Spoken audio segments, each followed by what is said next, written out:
সংবিধানের ১১৬ অনুচ্ছেদকে চ্যালেঞ্জ করে আমরা যে রিট পিটিশন দায়ের করেছিলাম, এই রিট পিটিশনের পূর্ণাঙ্গ রায় প্রকাশিত হয়েছে। এই পূর্ণাঙ্গ রায়ে ৩টি বিষয় কোর্টের পক্ষ থেকে সিদ্ধান্ত দেওয়া হয়েছে। এক, ১১৬ অনুচ্ছেদ অনুযায়ী সুপ্রিম কোর্টের উপর অধস্তন বিচার বিভাগের শৃঙ্খলা ন্যস্ত করা হয়েছে।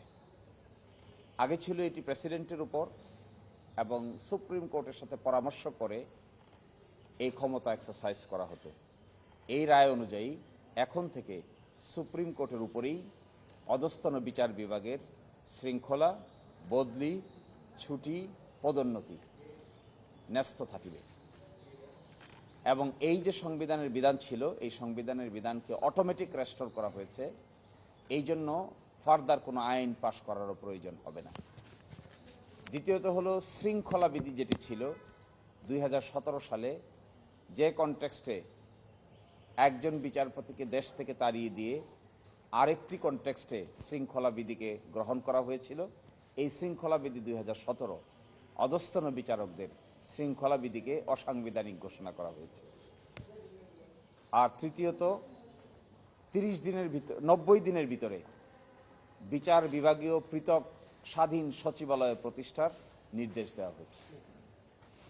আপনারা দেখবেন এই রায়টি ঘোষণা করা হয়েছিল সেপ্টেম্বরের ২ তারিখ ২০২৫। সচিবালয়ে অধ্যাদেশ পাশ হয়েছে ৩০ নভেম্বর ২০২৫ এবং উদ্বোধন করা হয়েছে ১১ ডিসেম্বর ২০২৫। এই সচিবালয় অধ্যাদেশও আজকে পার্লামেন্টে রহিত করা হয়েছে। আমি মনে করি বাংলাদেশের বিচার বিভাগের ইতিহাসে today is the black day. Independence of judiciary has been destroyed. একটা রায় হয়েছে সুপ্রিম কোর্টের, সচিবালয় প্রতিষ্ঠা করার নির্দেশ দেওয়া হয়েছে। সেই সচিবালয় প্রতিষ্ঠিত হয়েছে, উদ্বোধন হয়েছে, আংশিক কাজ শুরু হয়েছে। আজকে সে আইনটিকেই তারা রহিতকরণ করেছেন। একই সাথে তারা এখন আর্গুমেন্ট করছেন যে হাইকোর্টের এই রায় আপিলের পরে কার্যকর হবে, আপাতত কার্যকর হবে না। আমরা মনে করি এটাও সঠিক ব্যাখ্যা নয়। এই সমস্ত ক্ষেত্রে আমরা অতীতে দেখেছি, যেখানে সুনির্দিষ্ট কাজ হয়ে যায় কোনো আইনের অধীন, সেই সমস্ত জায়গায় স্ট্যাটাস কো থাকে যতক্ষণ না পরবর্তী বিষয়টি নিষ্পত্তি না হয়েছে। কিন্তু এখানে তা না করে ওই আইনটিকেই বাদ করে দেওয়া হয়েছে। আইনের অধীনে সচিবালয় যে প্রতিষ্ঠা হয়েছে তার কি হবে, বিল্ডিংয়ের কি হবে, কাজের কি হবে, জনশক্তির কি হবে, এগুলো বিচার বিভাগের ইতিহাসে একটা ব্ল্যাক সিমটম হিসেবে থেকে যাবে। দিস ইজ কালো অধ্যায়। আমি মনে করি এই ঘটনার জন্য সারা বাংলাদেশের বিচারক এবং আইনজীবীদের কালো বেশ ধারণ করা উচিত, মুখে কালো কাপড় পরা উচিত। এইভাবে কোনো একটা অঙ্গের স্বাধীনতাকে কেড়ে নেওয়া যায় প্রতিষ্ঠিত হওয়ার পরেও। এটি হলো একটি বিরল নজির।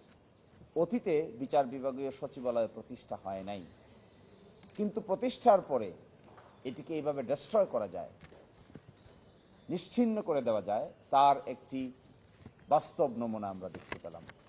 So again, this is a president which is bad in nature.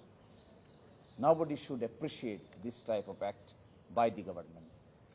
যেখানে হাইকোর্টের একটি রায় এখনো পর্যন্ত বলবৎ আছে, সুপ্রিম কোর্ট কর্তৃক কোনো কিছু স্টে নাই, চেম্বার জজে দেওয়া হয় নাই, সিএমপি ফাইল করা হয় নাই, এই ডাইরেকশনটাকে অপ্রাসঙ্গিক করে দেওয়া হচ্ছে।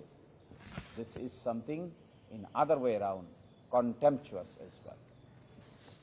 তো আমরা এক্সপেক্ট করব এগুলো থেকে সরকার ফিরে আসবেন, যে সংগ্রামের ভিত্তিতে স্বাধীন বিচার বিভাগ প্রতিষ্ঠার সংগ্রামটা এই পর্যন্ত অগ্রসর হয়েছিল। খামখেয়ালি করে কিংবা জেদের বসে এই সমস্ত কাজ করা মোটেও সমীচীন হচ্ছে না। সকলেই ভালো থাকবেন। সকলকে অসংখ্য ধন্যবাদ।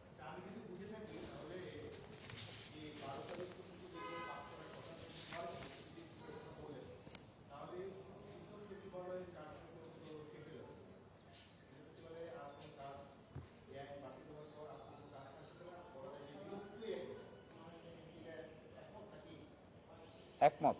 আজকে যে আইন তারা পাশ করেছেন তার মাধ্যমে পৃথক সচিবালয়ের কাজ বিলুপ্ত করে দিচ্ছেন।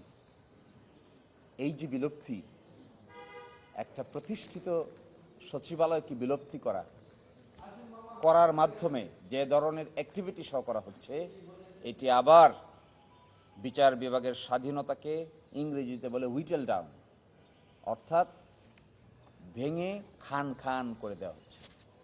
একটা গাড়ির গ্লাস অ্যাক্সিডেন্টের পরে দেখবেন গ্লাসটা এমনভাবে টুকরো হয়, ওই গ্লাসটাকে আর লাগানো যায় না।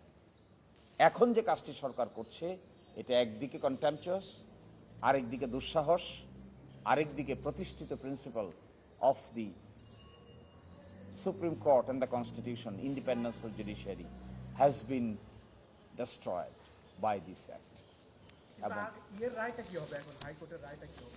হাইকোর্টের রায়ের বিরুদ্ধে আমি শুনেছি গতকালকে বিজ্ঞ অ্যাটর্নি জেনারেল বলেছেন তারা আপিল ফাইল করবেন। যেহেতু সার্টিফিকেট আছে, তারা বলেছেন এই রায়ের কার্যকারিতা থাকবে না। This is wrong interpretation.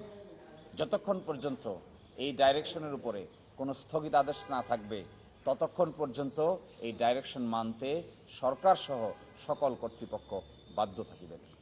এরপরে সুপ্রিম কোর্টেও যান নাই, সিএমপিও ফাইল করেন নাই, সিপি ফাইল করে কোনো আদেশও নেন নাই, কিন্তু কার্যকর হবে না, এই যে ব্যাখ্যা, this is in violation of the constitution.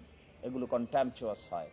Nobody should interpret the constitution on the supreme court judgment in a way যেখানে একটা জাজমেন্টের কার্যকারিতা বিলুপ্ত করে দেওয়া হয়।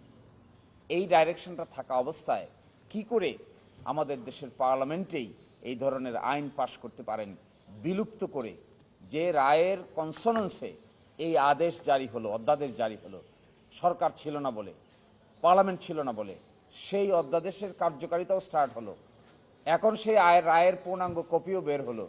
এখন সেই অধ্যাদেশকে আইনে রূপান্তর করতে গিয়ে অধ্যাদেশের পুরোটাকে রিপিল করে দেওয়া হচ্ছে, রহিতকরণ করা হয়েছে। It means this is repeated attack on judiciary. এবং এই বিষয়গুলো আমরা পাশ করেন, মেজরিটির জুড়ে পাশ করেন, কিন্তু this matter will again be brought before the supreme Court for adjudication. আমরা এই আইনকে চ্যালেঞ্জ করে অবশ্যই উচ্চ আদালতে রিট আবেদন দায়ের করব।